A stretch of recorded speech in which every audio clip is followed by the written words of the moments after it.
Channel and Sports Talk 84. I'm no Handsome Jimmy, but I am going to demand that you call me Handsome Lachlan for tonight's show. I bet we'll hear from Handsome Jimmy tonight. We might. If you want to get in on tonight's show, call the Goomer & Company Buzzline 964-2121. A lot to talk about tonight from our iTech studios. And the talk of the day today was about Western Kentucky, not only the bad luck last night, but the coaching change that they went through. We're going to touch on that. But first, we're going to talk about the boys' LIT. That's going to start on Monday. Well, the #1 team in the state, Trinity, they were at home tonight, a home opener for them as they took on Newport Central Catholic. And, well, Trinity #1 for a reason, because they took on the number 22, 22nd ranked Newport Central Catholic, and they won 73-34 in that home opener. They are a tremendous Was that just team. a dunk in a Trinity game? It was a Does dunk. that ever happen before? It was a dunk. They've had a few of those. Bullitt East is another team that has been very solid, that has gotten a lot of attention from some college coaches as they go up to look at Derek Willis. Yeah, and I love the Willis recruitment, because UK, URL, and IU all going after the same guy is tremendously fun. And he had 16 points tonight. They beat #9 J-Town 68-57. We talked about the coaching change going on with Western Kentucky. Ken McDonald, Block, has to be absolutely one of the sickest people in the world right now. Well, to me, with Ken, it wasn't a matter of if, it was just a matter of when that he was going to get the boot. I think it was a little bit bizarre timing on Western's to do it right after the really controversial game, because a lot of people who don't understand the situation are going to think, oh, he got fired because he lost that game, whereas really his firing was just, just a matter of time. I think they probably should have waited a week to separate the two instances, the controversial finish with the 6 guys on the court and the firing. But he got fired because there were 1,800 people at that game, and they were selling tickets for $1 each. That's Western Kentucky basketball. If you can't get 2,000 people there when tickets are $1, that's why Ken McDonald had to go. They talked about historic lows. This was probably something that was going. I mean, we knew it was going to happen. He took a $100,000 pay cut in the offseason. So the writing was on the wall, but it just seems the timing of it, not only, as you said, with that controversial finish last night, but to do it in January. Yeah, and because firing a coach, believe it or not, though, he is the 4th coach who's been fired in the middle of a college basketball season, but you don't like to do it because it sends a wrong message and the continuity factors, but clearly he was on such thin ice to start, and a 5-11 start, and the lack of attendance. It's like, how long can you let people not show up to your games? Right. And then the people who were showing up, they were starting a thing, I don't know if you heard, they were wearing paper bags over their head. I mean, it was getting to be a laughingstock, and every Western Kentucky fan I heard from was doing jumping jacks, and as I said on my show, Ken McDonald lost his job. E-I-E-I-O. I mean, they are jumping for joy. They think Ray Harper's going to be the man. Right. Ray Harper, a former Kentucky Wesleyan coach who led them to a national championship in Division II, takes over as interim coach. Now, he had some issues there. He resigned during an NCAA investigation that put Kentucky Wesleyan on probation. But I think if you go back and look at what happened, there was a lot of clerical issues. There was never a recruiting violation at Kentucky Wesleyan. Yeah, and that's what I did a little research into that as well, because you hear, oh my God, they had to forfeit and vacate a bunch of games under this coach. What's up? But it is a lot of paperwork stuff with transfers, where transcripts were faxed instead of sent, and all of a sudden you have to vacate a bunch of games. I think Ray Harper, his resume is unbelievable. He's won 84% of the games he's coached in Division II and NAIA. I mean, Bjork said today he's a strong candidate to get the job. I think it's his to lose at this point, and then if he loses it, then I think Pelfrey and some other names come into the mix. Richard Pitino was a guy that we heard his name come up. Although Rick apparently at his press conference today got a little prickly when he was asked about losing an assistant. He's had a lot of turnover. Yeah, we'll talk about that. And another name that, don't you think that Western has to at least talk to Bellarmine's Scotty Davenport? I mean, you would think, if you're going to consider Harper because of his Division II success, certainly Davenport on the same, not on the same level, but I mean, the same type of potential. Sometimes you wonder if we kind of get so caught up in the Scott Davenport thing because we're local and we know him and we like him. I mean, I don't know what the reputation is nationally. For example, if Western said, oh, we're looking at a Division II coach from Oklahoma, you'd go, no, you're not. What are you kidding me? You're bigger than that. So we kind of have to put that in context. But we've all seen what Scotty can do. I mean, he's done great things at Bellarmine. And what Scotty has done is he's brought in a lot of local, homegrown talent in there. And speaking of homegrown talent, let's take a look. We were talking about high school basketball earlier and how Trinity was #1. Let's take a look at the recent Lichtgenhaus ratings. Yeah. It's incredible what has happened here just in the Louisville area. We mentioned Trinity is #1 in the state. They're also #1 in the Lichtgenhaus ratings. Bullitt East #2, so those are two teams that won big, and we saw tonight. Ballard 3rd in the ratings. PRP is 4th. How about Moore? Moore up to 7th now. Butler is 8th. J-Town 9th, and Eastern 10th. I mean, 8 of the top 10 are 6th or 7th region schools. It really is. We have an embarrassment of riches here in our area. You can go out there pretty much every night and see. And Ballard's got a future, if the kid lives up to his verbal commitment, a future Louisville Cardinal. So, right. You know, it's a great time. I would still argue, I went to high school in Indiana, that they do take high school basketball more seriously in the Hoosier State. Sorry, Bluegrass guy. But I mean, Jeff knew Albany. I mean, there is nothing better than that rivalry. But you look at the power in this state; it is all right here in this area. And in contrast, usually this is a very strong area for girls basketball. And we look at the Lichtgenhaus ratings that just came out this week. And in girls, I mean, only 4 teams now. It's Manual #1, Mercy is 5th. South Oldham 7th, and Butler 10th. Yeah, that Lichtgenhaus formula, something's got to be wrong. We need to adjust that. There's some margin of victory is being too much. I mean, I stay up at night really worrying about the Lichtgenhaus formula and how it relates to girls basketball. I thought you did. I thought you were pretty concerned about that. That's why there's not more local teams. It needs a tweak. So there's got to be something wrong with it. There's only 4 teams in girls basketball. That's it. That's probably the most girls basketball we've talked about on this show, so you made history tonight. I like making history. Talking about history and an historic place, Freedom Hall.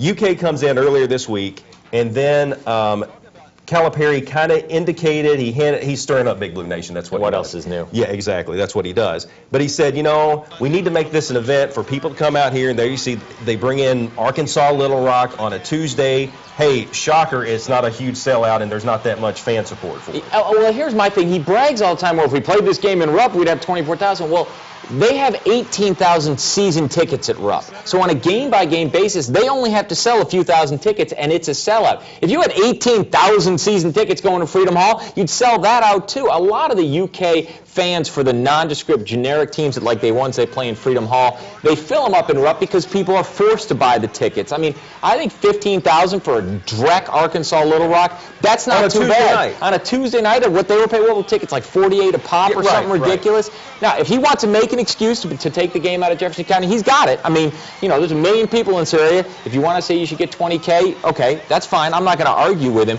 But don't compare your attendance at Freedom Hall to your attendance at Rupp, because it is completely apples and oranges. Well, and plus, even without season tickets, Kentucky fans will go to Rupp Arena. That's why when I heard Calipari say it, I'm just like, just stop it. Kentucky fans will go to Rupp Arena because Rupp Arena is a mecca for UK fans. So, yeah, you would have a sellout if you bring Arkansas Little Rock on a Tuesday night or whatever. But it's not. It's Freedom Hall. It's a place that's historic to U of L fans, and even U of L fans don't are over it. Although they could sell alcohol there, right? So that should have been a special. So, yeah, I think there was some, you saw a few beers being pounded back in the back, and I think some of the Kentucky fans enjoyed that. Maybe some of the Kentucky players, that's why they had the bad first half. Could that be? I'm not spreading that rumor. You already did. That's too bad. All right. We will talk about the U of L Cardinals coming up. If you want to get in on tonight's discussion, 964-2121. You're watching the Friday Sports Buzz.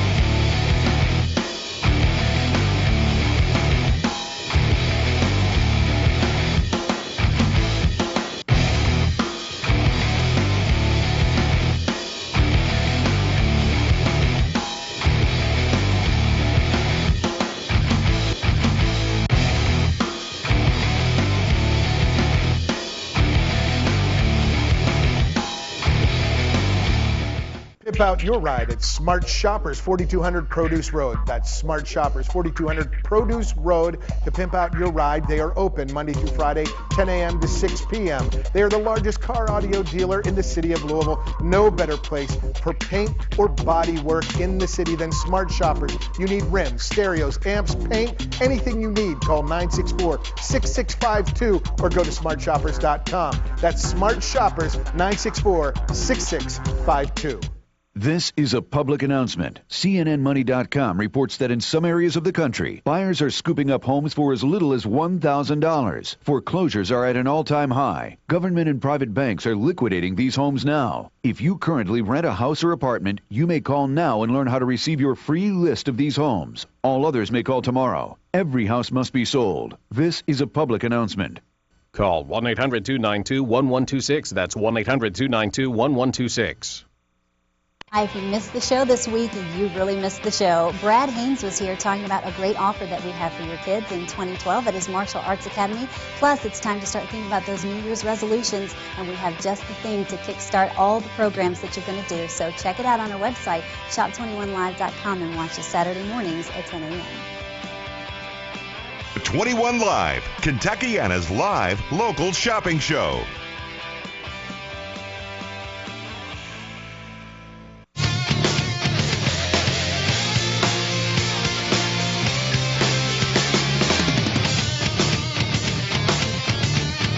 Here on the Friday Sports Buzz, John Lewis along with Lachlan McLean from Sports Talk 84. And if you tune into 1450, now this is before you come on. I know, no conflict. That's so right. It's all good. So you tune into 1450, especially on Fridays. You'll hear my man Handsome Jimmy and me. We're on there from 5 to 6 on 1450 every Friday on the Afternoon Sports Buzz. And Jimmy is on the line with us. How about it, Jimmy?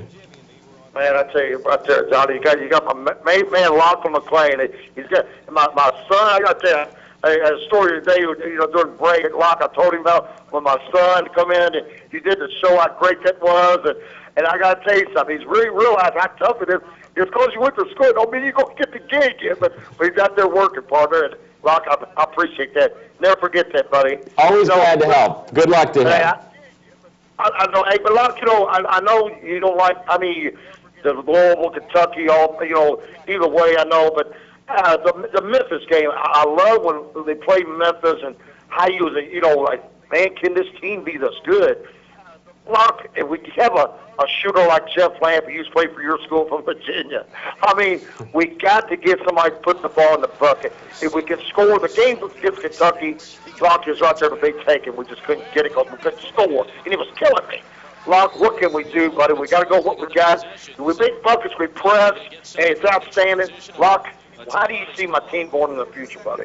I tell you, Jimmy, I think you just gave some great analysis right there. The Memphis game is definitely the best they've looked all year. And the reason to me is because they had Rakeem Buckles, and he was looking good in that game. That's been the difference. Louisville at this level as an elite kind of top 10, Final Four contender, Rakeem Buckles playing well. They scored 95 points. Other than that, their half-court offense is dreadful, and I hate to say it, Jimmy, but your man Peyton Siva has got to find a way to make a jump shot. His shooting, and I understand he's got ankle issues, and we don't know how serious they are, but he is an absolute non-factor offensively, and Kyle Kuric is way too timid and lets himself get taken out of it. I honestly, you say, what do you do? I don't know. If you're Rick Pitino, I think you've got to have a little sweat bead or something, because there are no easy answers to create offense. If they're not getting it in transition, this is a bad offensive team in the half court. U of L takes on Notre Dame tomorrow, and you mentioned Peyton Siva, and I think you're going to have to see a lot, and sad to say, you're going to have to see a lot more Russ Smith. It seems like he's See, I don't think that's sad at all. I love Really? seeing Russ. 20 a game the last 6. Why is that sad? I don't understand why people think that's a problem when Russ Smith is lighting it up. Well, no, that's not a bad thing, but it seems like he and Siva both, when they hit their shots, are almost circus shots. It's like they can't hit those open shots. Now, I will say this, Russ Smith's assist average tends to go up, and that's what they need out of their guard play. Notre Dame, U of L still a big favorite over Notre Dame tomorrow at the Yum Center, but they have two guards, Eric Atkins, Jerry Grant, averaging 14 points and 13 points. If it comes down to guard play, there could be some issues there. Well, but I still like Russ Smith. What I liked the most about him, he was the only one that didn't play scared against Kentucky. U of L was such a timid team in Rupp, and Russ wasn't, and he hasn't been all year. So I like that. I think you got to find a way to get Kuric. I don't know why. Rick has said we can't run plays for him. Blah, blah, blah, blah. They got to find a way to do something. I think this team, and I said this, Jimmy, I said before the year, I didn't think they were a top 10 team going into the year. I thought they could be by the end of the year. I still believe that, but I'm starting to get a little more skeptical because Siva and Curick are not showing the development that I thought that they could and should for this team to be progressing to where I think they should be at the end of the year. So they're still I think Buckles to me is absolutely the key. I think you said it, you saw it in Memphis. If he's playing well, then that's another scoring option, and I think this team, but Rick's now saying, Rakeem's, what else is new? Rick's saying a player not in shape. Right. But we can only get 5 minutes from him as a backup center. If that's the case, then you are what you are, and there's going to be a lot of close games, and they're going to win most of them, but they're going to lose a few as well because they just can't hit shots. Rick Pitino is also the same guy who said today his offense was okay, he's worried more about his defense. Now, this is a team that is first in field goal percentage defense in the nation, in Big East, I should say. Second in steals, third in block shots, fourth in scoring defense, and fifth in turnover margin. But they need to improve on their defense. I mean, you hear stuff like that, and I don't know what. Clearly, he knows that's not true. Right. We know that's not true. His players know that's not true. I'm not sure. That's the kind of thing you just go, why even say it? I don't know. I had someone say, Locke, just why, when he says that at press conferences, why don't you guys just laugh out loud? And you know what? Maybe someone needs to try that and just go, Rick, I'm sorry, time out. That is a load of crap. Please, give us the real. But that creates a contentious relationship, and we all want to get along with each other. And it got a little contentious today, as you mentioned, when there were some questions about the Ken McDonald Western Kentucky situation, Richard Pitino being brought up, and he said, I don't want to talk about that, and Ken McDonald, the body's not even cold yet, let's just wait till that's taken care of. And I don't think he wanted to talk about turnover on his own staff and Richard maybe being a candidate for that job. But in saying that, he also said, but I'm not going to say anything to you guys in the media because you tend to take it out of context and blow it out of proportion. So, why would you continue to say things like that? And the example he brought up was, he said, last week, I said, I wasn't going to live in the precious present, but I may not coach after, after 2017 when my contract is up. Then I go home and it's on ESPN. It's a huge story. It just gets blown out of, it gets blown out of context. Are you kidding me? He says what he says. You had the quote from him. He said, I'm not going to coach when my current contract expires. Well, that's not, okay. Now, look, I think the national media made a way too big a deal out of it. Absolutely. A way too big a deal. When Absolutely. somebody says they're leaving in 6 years, you don't say so-and-so has announced his retirement. That being said, you said it, Rick. And as much as you enjoy the media and you enjoy the benefits that come with it, and we enjoy, by the way, I enjoy covering Rick more than any coach I've ever covered in any sport. So don't stop talking, but just understand that when you say things, whether you mean to say them or not, you said them. Yeah, his words have power, yes. and he needs to understand, and I think he does understand that. I think he does. They take on a Notre Dame team tomorrow that's won 4 of their last 5, but really, if you try to find a signature win in that, they beat Pittsburgh 72-59, but Pittsburgh, you used to be Pittsburgh. What happened? They lost a game DePaul should have won, then Pittsburgh looked like as they had won it, then DePaul wins it in the end. Yeah, Pittsburgh is just falling apart. They really just have. absolutely falling off the map, losing home games, losing to DePaul. As you said, they had a 4-point lead, and then that thing went back and forth. Yeah. But to me, the next 2 games, it's Notre Dame, and I can't remember who's after that. You got your U of L notes. But you got to win the next 2. Louisville, they don't have a bunch of games where they should be considered easy wins. Right. When they do, I'm sorry, you're double-digit favorite over Notre Dame. Rick could say close game all he wants. That's got to be a win. Double-digit favorite at home. Get it done the next time. Get some momentum back and see where you go from there. And then they go to Providence because Notre Dame is one of the only 3 games at the Yum Center this month of January. So the next 3 games, Notre Dame, Providence, DePaul. You got to win all 3 of those. Sure. You got to win all 3. DePaul at the Yum Center, and then at Marquette, at Pittsburgh. Those are pretty tough games. Well, although hit Pittsburgh, who knows now anymore? But still, Pittsburgh is a tough place to play. Although we did see Wagner go in there and win. Yeah. What I will take away from that is that was during Christmas break, and we saw a lot of upper echelon teams, or even middle to mediocre teams. They're just not into it. Kids are not into it on Christmas break. When the students aren't there, you're right. I just don't think it happens. Hey, listen, if you want to get in on the conversation tonight, call the Goomer Company Buzz line, 964-2121. You're watching the Friday Sports Buzz from the iTech Studios. John Lewis along with Lachlan McLean. We're going to wrap it up after this.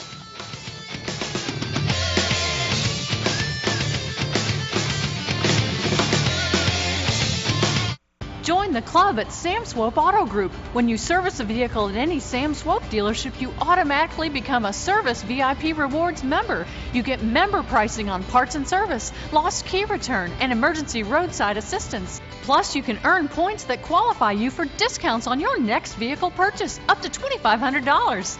The best part is becoming a member is free.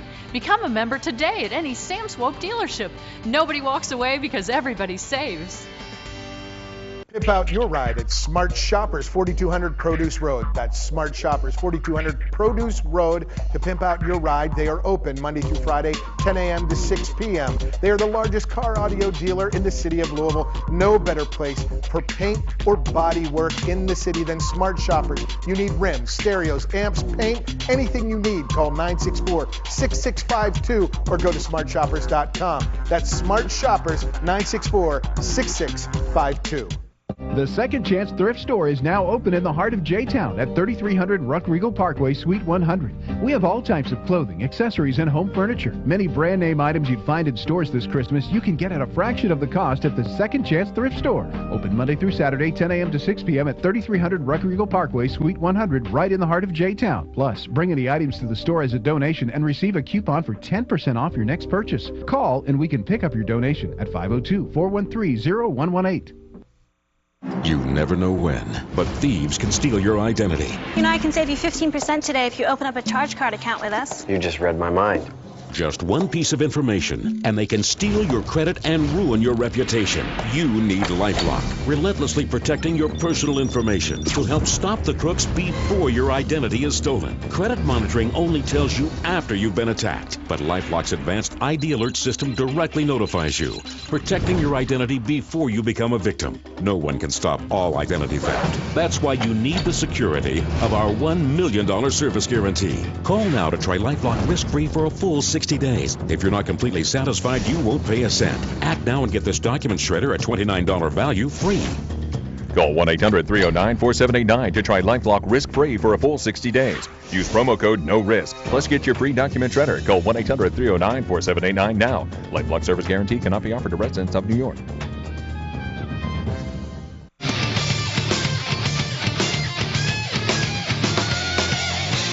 Wrapping it up here on the Friday Sports Buzz from the iTech Studios. John Lewis along with Clear Channel's Lachlan McLean. You can hear him on Sports Talk 84. Well after the afternoon Sports Buzz, is that right? That's correct, yes. All the cool kids on 1450, then, you know, the old guy on 840. That's, yeah, you're so old. UK plays South Carolina tomorrow. South Carolina, a team that is having some issues right now.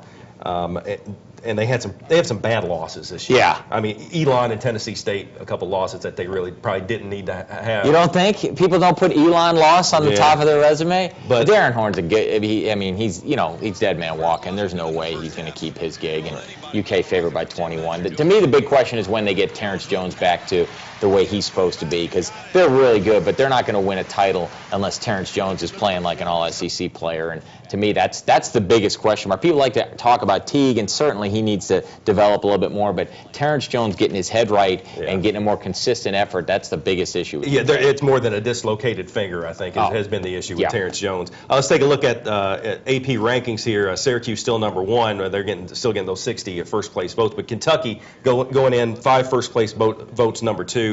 UNC number 3. Now, this has been a point of contention for more than one Indiana fan that I've heard from. I don't blame them. Louisville being 11th and Indiana being ranked below Louisville. Oh, I said tonight on my show, I mean, if they played on a neutral court, I don't know why you wouldn't think Indiana would win that game. Watford and Oladipo are both better than anyone on Louisville at this juncture. And Zeller. They probably have 3 players that's better than anyone on Louisville. I mean, am I wrong? Am I just being a hater? No, those 3 guys are good. Absolutely. And my opinion of Indiana continues to change every game. I mean, and it continues to improve every game because, you know, we see the Kentucky win there, and that was a huge win, obviously, for Indiana, being unranked and then beating the number 1 team. And I understand it was in Bloomington, and you can say last-second shot or whatever.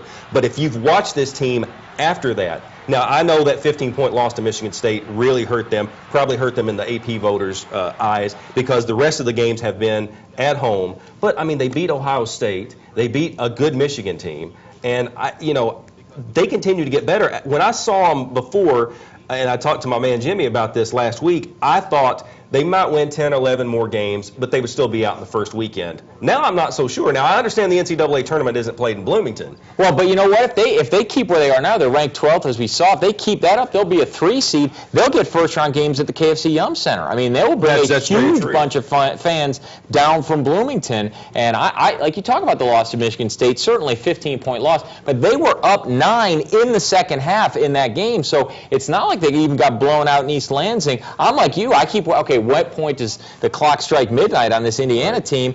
And it hasn't happened. Now they go on the road for a little bit, and we'll see when it's not, the friendly confines of Assembly Hall. But you have to respect them. And right now they are playing better basketball than Louisville, and they should be ranked higher. Yeah, it'll be interesting to see Kentucky, Indiana, and Louisville, who all have to play these road games, and see what happens in conference, especially this month. Yeah, I agree. Although with Kentucky, I mean, the stat that's had the most interesting stat, but least relevant, UK is 11-10 on the road under John Calipari. Yeah. I mean, that's dismal, and yet until they start playing NCAA tournament games on the road, that stat doesn't matter, because home and neutral, they're like 102, So it's really weird. UK goes on the road, they don't look that good, but that doesn't matter when it's all said and done.